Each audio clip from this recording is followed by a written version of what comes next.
Hi, I'm an artist and I don't realize studying value, even though I know it is very important. So here's a way to funnify the study. Value is very important. It is like the foundation that helps our eyes recognize which object is which. And yes, it is even more important than colors. Because if you get the value right, even if your colors are wacky as hell, the object in your painting will still look recognizable. And I think it has something to do with the receptors in our eyes or something like that, but we won't go into that here today, as we are not like the science people. But TLDR, value is important and studying them is one of the best ways to improve your art. But the problem with, my problem with value study is that it's usually done in black and white, which I do understand the reason why it is that way. Like, it is much easier to see what's light and what's dark when it is on a grayscale. But my personal beef with this method is that it's kinda boring. It's all black and gray and white. There's not that much going on, and my brain does thrive a little bit better when there's some stimulation from colors. So this is what me came up with to study value without getting bored. So there's this study where we will simplify a scene down to 2 or 3 values using big shapes. 2 is like literally black and white. 3 is like black, gray and white. And in a nutshell, they kinda look like this. And this is the base for the study we will do here today. And instead of black and white, we will use colors. Here's a step-by-step guide to how to do it. Step 1. Get yourself a reference that you like, and it can be pretty much anything as long as you want to paint them. I chose to do portrait here in this video because I was in the mood for it. Step 2. Choose your value, but instead of the good old but not very stimulating grayscale, we will swap those out with colors. And the most important thing here in this step is picking colors that clearly look different in value. And I recommend picking 3 of them. 2 can be a little bit too difficult as it is quite limited and the shapes can blend into each other really easily. 4 can be fine, but at the same time can be a little bit too many and your brain could potentially get lost trying to manage all those values. So 3 is like a good in between, and also the colors don't really need to be on the extreme end of the value scale like black and white or the equivalent of it in colors. As long as there is one for the light value, one for the medium, and one for the dark, you are good to go. Step 3. Simplify the reference into big and clean shapes using the colors you just picked. And because there are like only 3 values to work with, you do need to compress all the slightly different values into one big one. Like, for example, you can see that all the values here in this shadow of the bowl are different. Like, the difference is not too big, but it is there. However, for this exercise, you do need to kinda squash all of those into one single value. So the result will look something like this. And technically, you can stop here because that is the goal of the exercise, which is training your eyes to see the main big values and not get lost in the little details. But if you want to finish the piece a little bit more, there can be another optional step, which is rendering, and I will talk more about it in the later part of the video. For now, let's talk about some of the previous failed attempts, because there are quite many of them. Yeah. So the first 2 attempts were actually so horrendous to the point that I didn't even keep the recording of them. But these are the ones that we can learn from the most. And the biggest reason why these failed was because I didn't really set a limited number of values to work from and ended up using way too many values all at once. So me and my brain got caught up in all the little minute details, got confused, and things got bad. And also another thing was that I didn't really sketch like usual, like with a pencil. I I tried to do it with a painting brush because these days I saw a lot of artists on Instagram painting without any sketch, and I think that looked so cool, so I wanted to emulate that too. But clearly my painting ability was not on that level yet, so failure, but that's fine. That's just a part of life. And the more important thing here is the thing that we learn from all those failures, which is let's just work with a limited number of values, such color in this case. But I still haven't given up on the sketching with painting brush idea yet. So that led to the first quote-unquote success run, which was this blue lady you have been seeing from the beginning of the video. And you can totally see how the value had improved compared to the previous ones. Like it was clean, the light value stay light, the dark stay dark, and there no muddiness at all. And I especially love how her eye area turned out. Like there were a lot of subtle changes, but I was able to keep it real clean. And also this kind of subtle value change is something I really want to work on. So that's a pretty big reason why I do this study. But why was the success in quote? Well, as you can see, unfortunately I didn't get the proportion right. So she ended up looking like a completely different person than the original model. And that is something pretty triggering for me. I was really scared of painting someone and making them look so strange and unrecognizable like that. So that's the reason why I haven't really painted a lot of people in recent years. Well, that is a story for another day. For now, what we can do to improve the proportion is doing an actual sketch with pencil, just like how I usually do it. Like, just do it the way you have been doing it. We can experiment later, but for now, let's just keep it normal. And then the next one, which is this one, applying all the things we have learned from before, sketching using pencil, setting up a limited number of values, which was 4 this time, and she turned out fine. Like the proportion was great. She did look somewhat similar to the reference photo.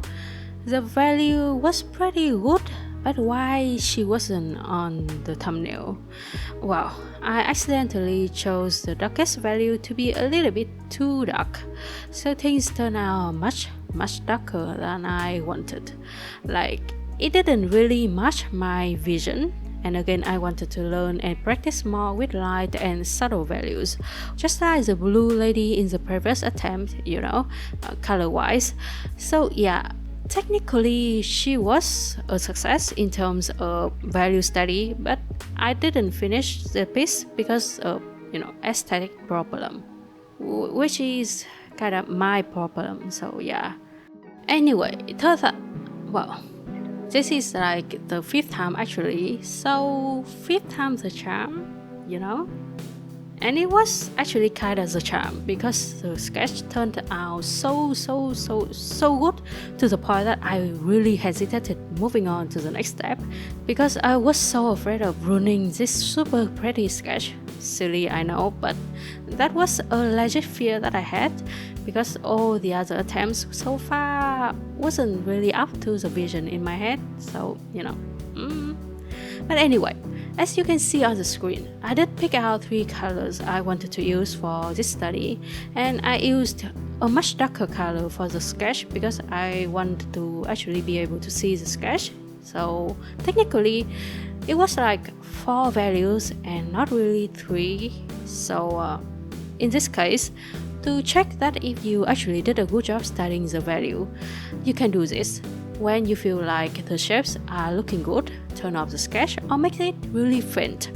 If the result looks like a mess, unfortunately, that is a fail. But if there is some resemblance between your version and the reference, like even just the slightest, because our bar is very low here, then congratulations, it is a success. And based on that criteria, I think this can be counted as a success. Like, yeah. Anyway, time for some tips, and the first one is for the color picking step. Personally, I recommend picking colors that have similar hues to each other, like for example, the blue/turquoise color palette over here, or the dark pink over here. You can push it a little bit further and go from one hue to the neighbor next door, like this yellow-orange color palette I chose for this lady. The reason being that it will be a lot easier to see the value difference on those with similar hues rather than on completely different ones like this. This isn't to say that you can't choose white colors. Like I have done that before, one time with a random color palette and another time with color from stock photos. It's just that it is much harder to see and compare their values to each other, and in this case, it will be really handy if you had a black and white filter ready to check the colors values. To do that in Krita, you can right-click on the color palette layer, go to Art, and then click on the filter layer. On the left column of the pop-up window, choose Desaturate, and you can choose any method here because these are not really important for our comparing purpose. And finally, click OK, and now you can toggle the visibility of this filter on and off to check the value. And if all that sounds way too complicated for you, again, stick to the colors with similar hue. It will be a lot easier. The next step is for the simplifying step. If you have trouble with seeing and visualizing the big main values and also shapes, here's a few things you can try. So if you are someone with not so great eyesight, lucky you can just remove your evaluate device and the only thing that's left in your field of vision is some big blurry blobs in some homogeneous colors, and that's the shape and value you want to put out on your canvas. But if you are someone with normal eyesight, I heard that you can squint your eyes really hard to the point that everything is blurry and achieve the same effect as above. But I don't really know about the efficacy of this method though, because I don't really have the need to do that pretty much my whole life. I just remove my glasses and done. Or if that still wasn't enough, you can turn to technology and use a blur filter on your computer or your phone. As long as you could see the big value, anything is fine. And the final tip is for the rendering step. So there is this rule about value that goes like this. Even the lightest value of the shadow is still darker than the darkest value of the light. And for example, this reflected light in the shadow here of the bowl will still be darker than this part of the light. And if it is lighter, that's like the number one reason why our painting look muddy and messy. So keeping the value family of the dark and the light clear and separated will instantly make your art look a lot more better. So when we do the rendering, if you want to lighten a certain part of the shadow, be it, reflect the light or something like that, never ever pick the color near the highlight. Pick the darkest color that is still in the light region and then light-handedly flick that on the area you need. Well, assuming that you also use a brush with opacity pressure sensitivity to render like me. And in case you want to darken some part of the light region, the same thing applies. Don't go for the darkest value in the shadow, go for the light one. And believe me, it will look very dark in the light area. And that's my tip to keep your value clean. I hope it was easy to understand because I am not confident in my wording. Hopefully the visual will help out somewhat. And finally, it's not a tip, but I just wanted to brag about all the pattern work over here on her hair. Like I didn't really want to paint the hair, so I thought putting some patterns on there would be quite visually interesting. And I didn't expect how well this actually looked. Like I love this look so much. And I think this is a concept that deserves to be explored much further, and I will. Definitely I will do that in the future, like wait for me, patterns. Anyway, she's done. Let's take a look at her journey, shall we?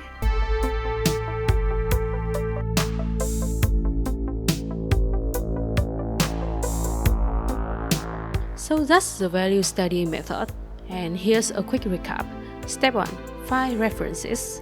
Step 2. Choose colors with distinct values. Step 3. Simplify with brushes. And step 4, which is optional, render and finish. Yeah, hopefully it will be helpful. Anyway, as always, thanks a lot for watching. Hope you have a great day/night ahead and see you later.